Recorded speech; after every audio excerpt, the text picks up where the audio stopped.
नेहा ने भगत जी की छाती में लात मारकर उन्हें कमरे से बाहर कर दिया और अंदर से कमरा बंद कर लिया। भगत जी को लात इतनी जोर से मारी थी कि वह पीछे जाकर दीवार से सट गए। तभी नेहा के माँ पापा जाकर उन्हें उठाया और बोला, भगत जी हमें माफ़ कर दीजिए, हमारी वजह से आपकी यह हालत हुई है। आपको कहीं चोट तो नहीं आई? आप चले जाइए, हम नहीं चाहते हमारी वजह से आपको कोई दिक्कत हो। भगत जी अपने आप को संभालते हुए बोले, आप फिक्र मत कीजिए, यह सब तो हमारे काम में चलता ही रहता है। अब आप बस वह करिए जो मैं चाहता हूँ। इतना कहकर भगत जी ने एक सामान की पर्ची आंसू को थमाया और कहा, यह सामान और जो पर्चा मैंने कल दिया था वह सामान जल्दी से लेकर आओ, तब तक मैं यहाँ तैयार रहता हूँ। आंसू जल्दी से बाहर चला जाता है। भगत जी ने नेहा की मम्मी से कहा, आप पूरे घर में दिए जलाकर रख दीजिए और जो गंगा जल और आटा लाकर मुझे दीजिएगा। नेहा की माँ ने पूरे घर में दिए जलाकर रख दिए। नेहा के पापा भगत जी के साथ उनकी सहायता करने लगे। भगत जी ने गंगा जल छिड़क कर जमीन को पवित्र किया और वहाँ पर आटे से एक चौक पूर दिया और उस चौक के चारों थोड़ी दूरी पर लाइन खींचते और एक लाइन के बीच में एक और चौक दिया। नेहा की मम्मी पूरे घर में दिया जलाकर वापस आ गईं। भगत जी ने कहा, जल्दी से हवन की तैयारी कीजिए और पूजा का सामान यहाँ लाकर दीजिए। नेहा के मम्मी पापा ने घर के मंदिर से पूजा का सामान भगत जी के पास लाकर रख दिया। इतने में आंसू बाजार से सामान लेकर आ गया। भगत जी ने कहा, जैसा मैं कहूँ वैसा ही करना और कुछ भी हो जाए आपको उठना नहीं है। वह मसान अपनी तरफ से हर पूरी कोशिश करेगा आपको परेशान करने की, लेकिन आपको अपना काम नहीं रोकना है और ना ही उनकी बातों में ध्यान देना है। हो सकता है वह आपकी बेटी को तकलीफ दे जिसे देखकर आप पिघल जाएं, या फिर जाने का नाटक करके आपकी बेटी से ही सब कुछ बिगाड़ने को कहें, लेकिन आपको उनकी बात नहीं मानना है। भगत जी ने जो चौक पूरा था उसके चारों ओर लाइन खींचकर बीच में चौक पूरे थे, वहाँ पर एक जगह नेहा की मम्मी को, नेहा के पापा को और आंसू को बिठा दिया और एक चौक में एक लोटे में गंगा जल, बजरंगबली के नाम का सिंदूर और बजरंगबली का धागा सबके गले में डाल दिया और उनसे कहा, आपको यहीं बैठकर जोर जोर से हनुमान चालीसा का उच्चारण करना है, चाहे कुछ भी हो जाए, आपके उच्चारण नहीं रुकना है। और चौथे चौके पर खुद भगत जी बैठ गए। वहीं उन्होंने हवन की तैयारियां शुरू की और हवन करना शुरू किया। नेहा की माँ बोली, भगत जी नेहा तो अंदर से कमरा बंद करके बैठी है, बाहर कैसे आएगी? भगत जी उन्हें समझाते हुए बोले, आप चिंता मत करें, बस अब बजरंगबली का नाम लेकर हनुमान चालीसा का पाठ शुरू करें, बाकी आप मुझ पर छोड़ दीजिए। जैसे ही भगत जी ने हवन में अग्नि प्रज्वलित की, नेहा के घर वालों ने भी गले में बजरंगबली का धागा डाल माथे पर बजरंगबली का सिंदूर लगाकर हनुमान चालीसा का उच्चारण शुरू किया। इसी दौरान नेहा के कमरे से बहुत जोर जोर से आवाज आने लगी और भगत जी को भगाने के लिए बोलने लगी, उन्हें धमकियां देने लगी, पर भगत जी ने अपनी पूजा में लगे रहे और बीच बीच में नेहा कभी नॉर्मल होकर अपनी माँ को आवाज लगाती, कभी वो रो देती तो कभी वह डरावनी और मर्दानी आवाज में चीख कर सबको डरा देती। सदमे में थे भगत जी की तरफ देखते। भगत जी उन्हें इशारों से ही उच्चारण को आगे करने का इशारा कर देते। एक बार हनुमान चालीसा का पाठ पूरा होने पर भगत जी उन्हें हाथ से इशारा करके रोकने के लिए कहा। तभी थोड़ी देर में नेहा के कमरे का दरवाजा खुला। उन्होंने देखा नेहा अपने कमरे से लाल कलर की साड़ी पहनकर दुल्हन की तरह तैयार होकर बाहर निकली। भगत जी नेहा को देख बोले, अब मैं कहता हूँ वैसा कर और चुपचाप जाकर इस चौक में बैठ जा, अगर तू चाहता है तेरी ख्वाहिश पूरी हो जाए तो। नेहा हंसते हुए मर्दानी आवाज में बोली, देख भगत कितनी कमाल की लड़की लग रही हूँ ना, एकदम मेरी दुल्हन। आज मैं तुम सबके सामने इसे अपना बनाऊंगा और तू कुछ भी नहीं कर पाएगा। और जोर जोर से हंसने लगी। तभी भगत जी ने बजरंगबली का सिंदूर लेकर नेहा के ऊपर डाल दिया और वह बेहोश हो गई। नेहा की मम्मी पापा की सहायता से भगत जी ने कहा, जो चौकी के अंदर लाकर बैठा दिया। नेहा की हालत उसकी मम्मी देख नहीं पाई और रोने लगी। भगत जी ने कहा कि आप रोइए मत, सब ठीक हो जाएगा, अब हमारे कहने पर हनुमान चालीसा शुरू करना और चाहे कुछ भी हो जाए रुकनी नहीं चाहिए। सब अपनी अपनी जगह पर जाकर बैठ गए और भगत जी के कहने पर सब ने हनुमान चालीसा का उच्चारण शुरू कर दिया। तभी जोर जोर से हनुमान चालीसा पढ़ने लगे। भगत जी ने बजरंगबली का नाम पढ़कर गंगा जल को नेहा के ऊपर डाला और उसे डालते ही नेहा भयंकर आवाज में चीख पड़ी। ऐसा लगा जैसे भूकंप आ गया हो। सभी आसपास रखी चीज़ों में कंपन होने लगा। नेहा का रूप जैसे अचानक भयानक होने लगा। उसकी आंखें लाल हो गईं, जैसे उसकी आंखों में खून सवार हो, और आंखों की काली पुतलियां दूध की तरह सफेद हो गईं। उसके मुंह से लार निकलने लगी, जैसे कि नेहा ने अपना मुंह खोलकर चारों तरफ फूंक मारी।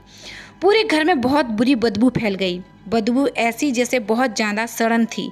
सभी घर वालों को उल्टियां से होने लग गईं, लेकिन सब ने नेहा के लिए खुद को संभाला और हनुमान चालीसा को जारी रखा। भगत जी हवन में सामग्री डालते हुए बोले, तुझे जो करना है कर ले, जितना चीखना है चीख ले। नेहा अपने दोनों घुटनों पर बैठकर अपने दोनों हाथ जमीन पर रखकर बालों को खोलकर जोर जोर से अपना सर घुमाने लगी, जिसे देखने में नेहा की मां डर गई। जिसे देखने उन्हें लगा कि कहीं नेहा का सर जमीन पर ना लग जाए, और लग गया तो बहुत बुरी चोट लगेगी। उनका डर भांपते हुए भगत जी ने उनका हाथों से इशारा किया, उन्हें अपना काम जारी रखने के लिए कहा। भगत जी बोले, तुझे क्या चाहिए और कैसे जाएगा इस लड़की को छोड़कर? नेहा मर्दानी आवाज में चीख कर बोली, मैं कहीं नहीं जाऊंगा, मैं इस लड़की को लेकर ही जाऊंगा। अब तू देख मैं क्या करता हूँ। इससे पहले नेहा कुछ करती, भगत जी ने सामग्री और सिंदूर को हवन में डाल दिया, जिससे नेहा चौक से बाहर निकलने से पहले हवन की अग्नि में झुलस गई और अंदर आकर ही बैठ गई और चिल्ला कर बोली, ये तू अच्छा नहीं कर रहा है भगत, अपनी जान से जाएगा। घर में सब जगह दिए जलने के कारण और हनुमान चालीसा होने की वजह से पूरे घर में एक अलग ही माहौल बन गया था। पूरा घर में एक देवी शक्ति मौजूद थी। भगत जी ने कहा, तुझे जहाँ जाना है जा, पूरे घर में जो करना है कर, तुझे कोई नहीं रोकेगा। यह सुनते ही नेहा चौक से निकलकर सभी घर वालों ने हनुमान चालीसा को जारी रखा और नेहा चीख चीख कर बोलने लगी, बंद कर दे, बंद कर दे। तुम सब इस लड़की से हाथ धो बैठोगे, और चीखते हुए पूरे घर में भाग रही थी। तभी भगत जी ने एक नारियल को नेहा के नाम से पढ़कर अग्नि में आहुति दे दी और अपनी जगह से उठकर अपनी मुट्ठी में बजरंग बली का सिंदूर भरकर नेहा के सामने अचानक आकर खड़े हो गए। अचानक रुक गई और चिल्लाती हुई बोली, हट जा मेरे रास्ते से, वरना अभी तेरी मुंडी मड़ोड़ दूंगी। भगत जी हंसते हुए बोले, तो मेरी मुंडी मड़ोड़ कर ले, मड़ोड़। और इतना कहते उन्होंने सिंदूर से भरा हाथ पूरा नेहा के माथे पर रख दिया। नेहा इस तरह चीख उठी जैसे किसी ने कोई जलती हुई सी चीजों से लगा दी हो। उसके बाद उस मसान की शक्तियां थोड़ी कम हो गईं और भगत जी उसे खींचकर ले आए और फिर चौक में बिठा दिया और उसका हाथ पकड़कर अग्नि कुंड में उसने आहुति लगाने लगे। तभी नेहा ने उसका हाथ पकड़ लिया और बोली, मैं अभी कमजोर हुआ हूं पर जाऊंगा नहीं। जो तूने मेरे साथ किया है पछताएगा। भगत जी ने दूसरे हाथ से पास में रखा गंगा जल नेहा के ऊपर डाल दिया। इससे नेहा एक भयंकर सी हंसी के साथ एकदम शांत हो गई, जैसे उसके पास सिर्फ सांस ही बाकी थी। भगत जी ने उसके गले में बजरंग बली का धागा डाल दिया। उसका हाथ पकड़कर हवन में आहुति लगाने लगे और एक नारियल को छोड़कर आधा उस मंदिर में रखवा दिया और आधा नेहा के सर से उतार कर अग्नि कुंड में उसी के हाथों में आहुति दिलवा दी। और इसी के साथ सभी का हनुमान चालीसा का उच्चारण भी पूरा हो गया। इसे पूरा होते ही सब उठकर नेहा के पास आ गए। उसकी माँ ने उसे संभाला और नेहा बेहोश हो गई। नेहा के पास हाथ जोड़कर बोले, आपका बहुत बहुत धन्यवाद भगत जी, आपका जितना धन्यवाद करूँगा उतना ही कम है। आपने मेरी बेटी को बचा लिया। अब नेहा ठीक हो जाएगी ना? अब तो वो उसे परेशान नहीं करेगा। भगत जी बोले, हो सकता है, और उसको धागे देते हुए बोले, ये धागे आप सब लोग पहन लो और चाहे कुछ भी हो जाए, चाहे मैं भी क्यों ना कहूँ, इन्हें उतारना मत, सिर्फ अपने घर में आकर ही उतारना। नेहा की मम्मी बोली, क्या मतलब है भगत जी? अभी नेहा बिल्कुल ठीक नहीं हुई है क्या? कब ठीक होगी मेरी बच्ची? और घर आकर ही मतलब है? मैं समझी नहीं।